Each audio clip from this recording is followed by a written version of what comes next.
Ito ang 25 sentimo. Sa baryang to, merong naka-feature na bulaklak na design. Ano ito? Let's find out! Ako si Celine at welcome sa ating panibagong series, ang Sari Buhay sa Salapi, kung saan pag-uusapan natin ang mga naka-feature na hayop at halaman sa ating mga ginagamit na barya at perang papel dito sa Pilipinas. For our first episode, let's talk about the 25-cent coin. Since 2018, naka-feature sa barya na ito ang bulaklak ng katmon o Dillenia philippinensis bilang bahagi ng New Generation Coin Series.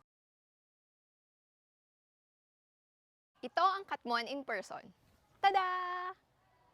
Itong Philippine native tree na to ay hindi lang native, kundi endemic. Ibig sabihin, dito lang to sa Pilipinas matatagpuan. Tumutubo ang katmon sa low to medium altitude forests. Mahirap para sa kanya ang mag-survive sa mga malalamig na lugar. Pero pwede rin ito sa residential at urban areas, tulad nga dito sa isang simbahan sa Sorsogon. Tuwid ang katawan ng katmon.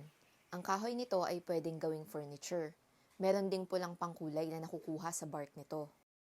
Ang dahon naman niya ay makintab sa ibabaw at mapusyaw sa ilalim. Serrated din ang gilid na para bang mga ngipin ng lagari. Tapos, ang prutas niya ay tinatawag sa English na elephant apple. Nakakain ito. Maasim-asim at pwedeng ipangsigang o kaya gawing jam.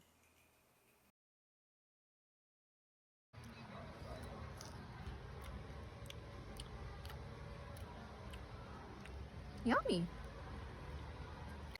Sa folk medicine, ang katas ng prutas ng katmon ay hinahaluan ng asukal upang gawing gamot sa ubo. Astig, no? At mas astig if you share this original video and do not grab or re-upload without permission.